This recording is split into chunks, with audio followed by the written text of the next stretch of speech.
We've got fifth graders on summer vacation with forts, field trips to museums, shoveling cow dung, and a surprise visit from mom and dad.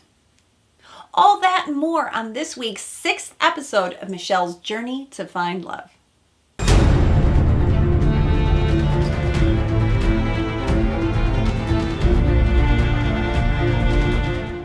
Hi, welcome back. Dr. Diane here. Another week's worth of Rose Therapy Analysis.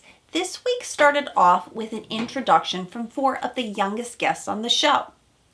Michelle made it more like F-Boy Island, if you know what I mean. And the kids had to determine who was an F-boy and who was a good guy. But let's face it, kids are like dogs. You've got to trust their intuition, at least of people. And I think these 4 kids got it right. And wow, can they ask some personal questions. Do you shave your nipples? Oh my gosh. I'm beginning to think that I need to have a 5th grader to help me coach some of my clients because they nailed it. I must admit, I thought Kelsey pegged Martin quite well. I don't know, I don't know how to explain it. He's trying to show off. I don't know if he's the right one for Michelle, and he wears too much cologne. Add the clip here. In the end, the kids end up choosing Clayton for the first one-on-one for Michelle, mainly because he has muscles to carry groceries and amazing fort building skills. Important skills for a lifetime partner, I might add.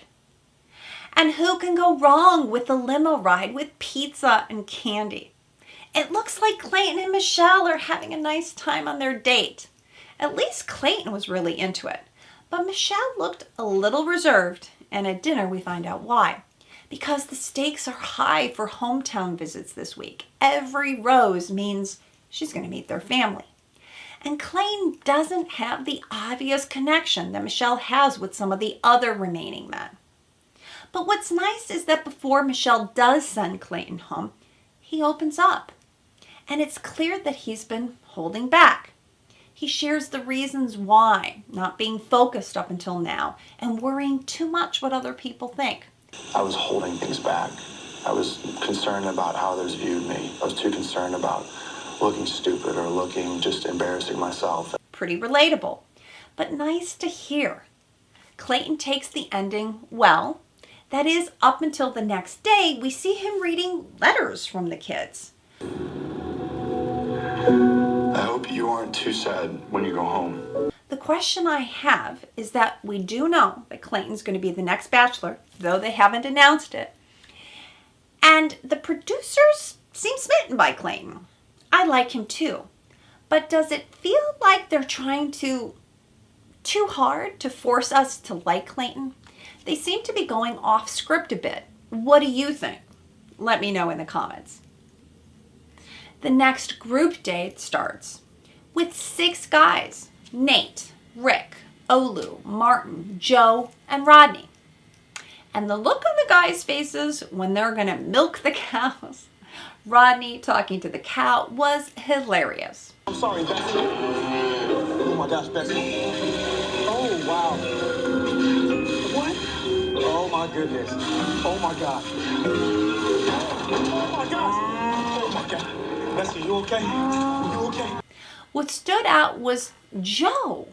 Not only looks like a cow whisperer, it turns out that his grandparents owned a farm when he was young. Who knew? And on the cocktail portion of the date, things do get a little smelly. You think that the cow dung was bad? Martin starts bad-mouthing Michelle. No, no, no! That's a big no. But sweet Olu is sitting with Martin. And you can see him squirm. He's not buying it when Martin is talking about Michelle. But going back to her poem, Olu then elegantly tells Michelle, because he really wants her to end up with a good guy. In many ways, I didn't see a huge connection with Michelle and Olu, but he sacrifices his own rose to tell Michelle what's going on with Martin. And Michelle is grateful to Olu. But it confirms her own worries. Remember I talked about last week. There's some big red flags with Martin. And with the rose in her hand, Michelle walks Martin out, which I thought was pretty interesting. Maybe he thinks he's going to get the rose. But what I like about Michelle in her interactions is she states explicitly about the behavior that bothers her. And then she says, did I get that right? Michelle asks Martin directly, did you call me insecure? It was immature that I had not dealt with that. Is that something that came out of your mouth? That's absolutely not true. Martin says, no, I didn't, but roll the tape. She's gone through some childhood trauma. For her, it's something that's like deep inside her that maybe she hasn't worked past. And I think that's immature. He most certainly did. And you have to wonder, did Martin forget that the cameras don't lie? She sends Martin packing, and in the limo, he claims it's Michelle's loss. Sounds a little self-centered to me. And of course, on Instagram, Martin flouts that he's her final rose material, but he shuts off his comments. And in the end, Nate gets the group date rose and secures his spot in the top 4. But the best part of the night is the one-on-one with Brandon. Because up until this point, we see Brandon as exuberant, sweet, eager to please. He's kind of like a little kid sneaking into Michelle's house while her parents are out. And then he puts on the dad's shorts to go in the hot tub. But what's nice is the conversations that Brandon initiates with Michelle. He talks about looking for a best friend. Brendan asks Michelle's parents for Michelle's hands. And I want to have the happiest marriage with her and have that last forever. But I'm an old soul, and I will not marry your daughter unless I have your guys' blessing. I'm not one for seeking permission. But regardless, Brandon wanted to show her parents that he is traditional and an old soul. How sweet. Michelle's parents were impressed by Brandon, and it looks like that's going to go a long way. By the time we get to the rose ceremony, there's only 2 roses left, and Joe and Rodney get the last 2 spots. We have a sad goodbye of Olu and Rick.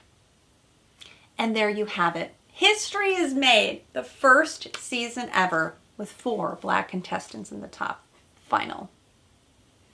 If I had to say, what's my analysis of the night? I say, don't think you can pull a fast one on Miss Young or her students.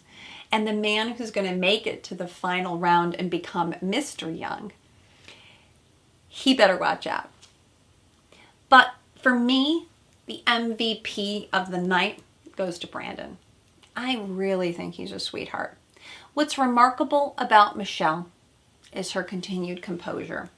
Even in the face of someone presenting her with difficult information like Olu did, she's calm enough to ask for more details. She doesn't get rocked easily, and she also acts quickly when she sees something she doesn't like. She doesn't hesitate or doubt herself. She takes action. I'm so excited for Hometowns next week because I can't wait to see the families that these men grew up in. It tells so much of the story. Join me then and let me know in the comments what your thoughts are on the top Final 4.